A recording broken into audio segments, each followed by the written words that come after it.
Սուրբ Ծնունդը որպես քրիստոնեական տոն նշվում է 336 թվականից։ Այն դարձել է միջազգային երևույթ, որի համատարած ժողովրդականությունը գերազանցում է ինչպես կրոնական, այնպես էլ հեթանոսական ծագմանը։ Չնայած աշխարհի բնակչության 70%-ը քրիստոնյա չէ, աշխարհի երկրների գրեթե 80%-ը Սուրբ Ծննդյան ավանդույթները այս կամ այն ձևով է պահպանում։ Սուրբ Ծննդյան ավանդական խորհրդանիշներից շատերը գերազանցում են մշակույթներն ու մայրցամաքները։ Այնուամենայնիվ, Սուրբ Ծննդյան լեգենդները եւ ավանդույթներն ամբողջ աշխարհում մեծապես տարբերվում են։ Յուրաքանչյուր մշակույթ ընդունում է իր սովորույթները, իր տոնական բանահյուսությունը եւ իր Սուրբ Ծննդյան սնունդը։ Ավանդական Սուրբ Ծննդյան խորհրդանիշներից յուրաքանչյուրը մի հետաքրքրաշարժ պատմություն է, որ բացատրում է, թե ինչպես է այն թափանցել տոնական ավանդույթներ։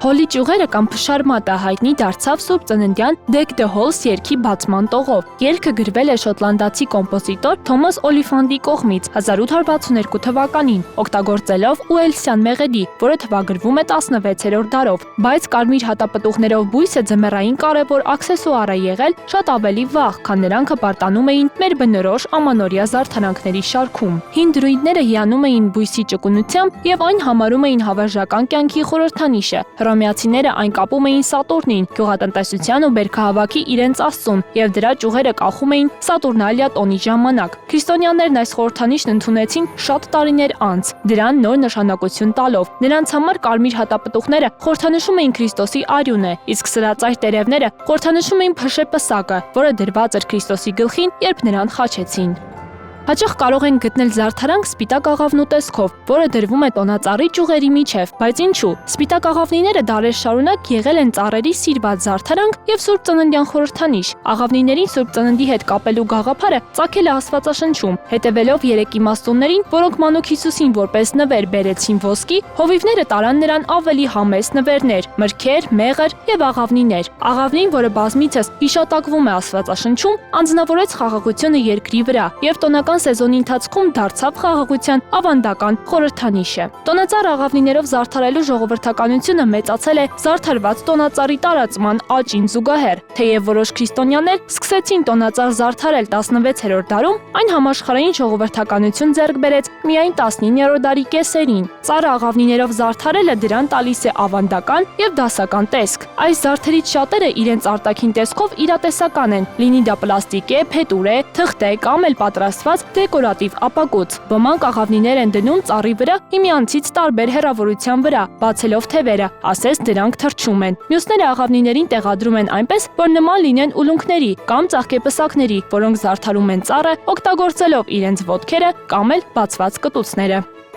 Սկանդինավյան, գերմանական ու բրիտանական ժողովրդական բանահյուսությունից ծերված էլֆերը նկարագրվել են որպես փոքրիկ անմահ արարածներ, կախարդական ուժերով։ Ենթադրվում էր, որ նրանք պաշտպանում են տները չարիքից եւ պարգևատրում են մարդկանց լավ վարքագիծը։ Այս չարաճճի արարածները մտան Սուրբ Ծննդյան ավանդույթ 19-րդ դարում, քանի որ Սուրբ Ծննդյան տոնակատարությունը ավելի եւ ավելի տարածված էր դառնում։ Սկանդինավյան գրողները ստեղծել են էլֆերի դերը որպես Ձմեռ պապի օգնականներ, ովքեր կարգ ու կանոն են պահպանում, Ձմեռ պապի նվերների ցուցակ եւ օգնում նախագծել ու պատրաստել երեխաների համար տարատեսակ խաղալիքներ։ Այդ ժամանակվանից էլֆերը դարձել են Սանտայի եւ Հյուսիսային Բևեռի հոմանիշները։ Նրանք ներթափանցել են բազմաթիվ ժամանակակից տներ Elves on the Shelf ավանդույթի միջոցով։ Սա ներառում է հատուկ էլֆի, որին Հյուսիսային Բևեռից ուղարկում են ընտանիք երեխաների մասին հոգալու եւ տեսնելու, թե արդյոք նրանցից ովքեր են չարաճճի կամ կարգապահ եղել, որպեսզի համապատասխան նվերներ ստանան։ Մշտադալար ծառերի օգտագործումը ձմեռային արձակուրդներին հետևելու համար սկսվել է Սուրբ Ծննդից շատ առաջ, բայց Սուրբ Ծննդյան զարդարանքները, որոնք մենք այսօր օգտագործում ենք տոնածառերը զարդարելու համար, ընդամենը 500 տարեկան են։ 16-րդ դարում գերմանացիները սկսեցին զարդարել իրենց ծառերը իրական խնձորներով, մոմերով, ընկույզներով եւ հատապտուղներով։ Այդ ժամանակ այս ծառերը հայտնի էին որպես դրախտի ծառեր։ 1800-ական թվականներին գերմանացի ներգաղթյալներն այս ավանդույթը բերեցին Ամերիկա։ Այսօր շատ ընտանիքներ տղամարդիկներ տոնածառի զարդեր են հավաքում իրենց ճանապարհորդությունների ընթացքում, որպես հիշողությունների տեսողական մարմնացում։ Մյուսները գնում են հարմարեցված զարդեր, որոնց վրա փորագրված են տարեդարձեր, նշանակալի ամսաթվեր կամ այլ կարևոր իրադարձությունների մասին գրառումներ։ Թեմատիկ ծառերը համեմատաբար նոր ամանորյա միտում ունեն, որոնք արագորեն տարածվում են։ Ռետրո, ֆիլմերի թեմատիկայով կամ գյուղական ծառեր։ Դրանք իսկապես դառնում են յուրաքանչյուր առանձին ընտանիքի, շահերի եւ նախասիրությունների ներկայացուցիչները։ Եկեք եւս մեկ անգամ վերադառնանք գերմանական Սուրբ Ծննդյան ավանդույթներին գտնելու տոնածառի փայլազարդերի ծագումը։ Սուրբ Ծննդյան փայլազարդ թելերի բնօրինակը ոչ միայն արծաթագույն էր, այլ իրականում արծաթե էր։ Այն պատրաստված էր արծաթից, որը շատ նրբորեն մշակվել ու կտրատվել էր շերտերով, արտացոլելու մոմի լույսը, ինչպես նախկինում մարդիկ իրական մոմեր էին տեղադրում իրենց ծառերին։ Այնուամենայնիվ արծաթը շատ թանկ էր, ուստի այն ունենալը նշան էր, որ դուք հարուստ եք։ Չնայած արծաթը ի սկզբանե գեղեցիկ եւ փայլուն ուներ, այն բավականին արագ արատավորվեց, ինչը նշանակում էր, որ վերջինս կորցրեց իր գեղեցիկ վառ տեսքը։ Հետևաբար այն փոխարինվեց այլ նյութերով, ինչպիսիք են օրինակ պղինձը կամ անագը։ Այս մետաղները նույնպես ավելի էժան էին, ինչը նշանակում էր, որ ավելի շատ մարդիկ կարող էին օգտագործել դրանք։ Բայց երբ 1914 թվականին սկսվեց առաջին համաշխարհային պատերազմը, դրա համար անհրաժեշտ էին այնպիսի մետաղներ, ինչպիսին էր փայլազարդի համար կիրառվող պղինձը։ Այդ պատճառով դրանք չէին կարող հաճախ օգտագործվել ամանորյա զարդարանքների համար եւ պահանջվում էր փոխարինող այլ բան։ Այն փոխարինվել է ալյումինով,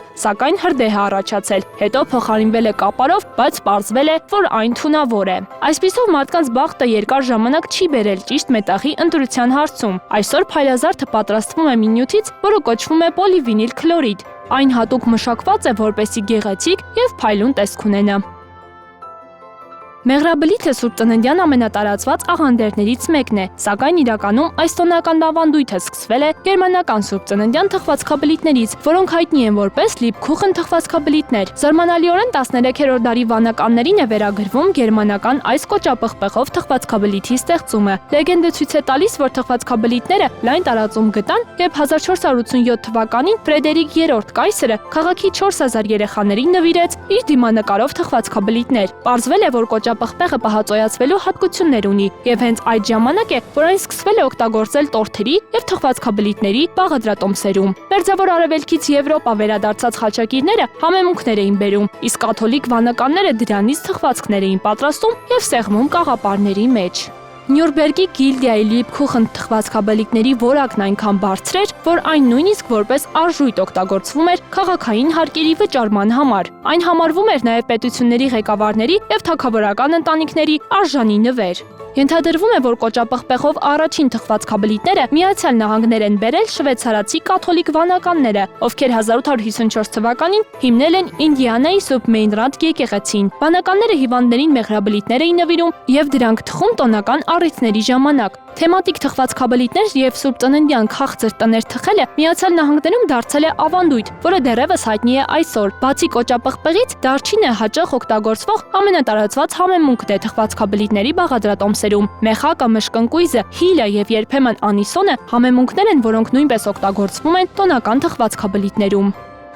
Ձմեռ Պապի հյուսիսային եղջերուների մասին առաջին հիշատակումը եղել է 1821 թվականին 16 էջանոց գրքույկում, ամանորյա նվեր 5-ից 12 տարեկան երեխաներին, բանաստեղծությամբ։ Գրողը մնաց անանուն, բայց հրատարակիչ Ուիլյամ Գիլին ասաց, որ հեղինակը գիտեր Արկտիկայից եկող նման կենդանիների մասին, որոնց մասին պատմել էր իր մայրը։ Քանի որ Ձմեռ Պապի կերպարը եւ Սուրբ Ծննդյան տոնակատարությունը զարգացել են Արևմուտքում, ներառվել են սովորույթներ ու առասպելներ այլ երկրներից, այդ թվում սկանդինավյան եւ եվրոպական։ Քանի որ միջնադարում հեթանոսները քրիստոնեություն են ընդունել, ձմեռային փառատոներն ու ավանդույթները, ինչպես նաեւ տարածված հեթանոսական հավատալիքները, հաճախ առնվում էին Սուրբ Ծննդյան տոնակատարություններին։ Սկանդինավյան ու գերմանական դիցաբանության մեջ Թորը ամպրոպի աստվածն է եւ սավառնում է երկնքով երկու կախարդական այծերի կողմից քաշված կարգով։ Թորը մեծ հարգանք էր վայելում եւ հավանաբար հնագույն ժամանակներում սկանդինավյան աստվածներից ամենահայտնին էր։ Թորի պատկերներն ու պատմությունները, որտեղ նա սավառնում էր երկնքում իր սահնակով, որն էլ քաշում էին երկու մեծ եղջյուրավոր այծեր, կարող են ազդել Արևմուտքում Սանտայի սահնակի եւ եղջյուրներով թռչող եղնիկի ստեղծման վրա, որը ծանոթ է հոլանդական կամ գերմանական դիցաբանությանը։ Հյուսիսային եղջերուները ժամանակին համարվում էին խորհրդավոր արարածներ, որոնք կապված էին աշխարհի հյուսիսային մասի հողերի հետ։ Նրանց խմբերը լայնորեն տարածված էին Սկանդինավիայի եւ Արևելյան Եվրոպայի երկրներում, որտեղ նրանք ընտելացվեցին արդեն 18-րդ դարում։ Դրանք Դրանք հաճախ օգտագործվում էին սահնակներ տեղափոխելու համար եւ դեռևս հանդիսանում էին որոշ բնիկ հյուսիսային Եվրոպայի մշակույթների կարևոր կողմը։ Այս գիտելիքը նկատի ունենալով կարելի է տեսնել, թե ինչպես կարող էին եղնիկները օգտագործվել վաղ սուրբ գրություններում որպես հրաշք թռչող արարածներ, որոնք էլ շարժվում էին Սանտայի սահնակով։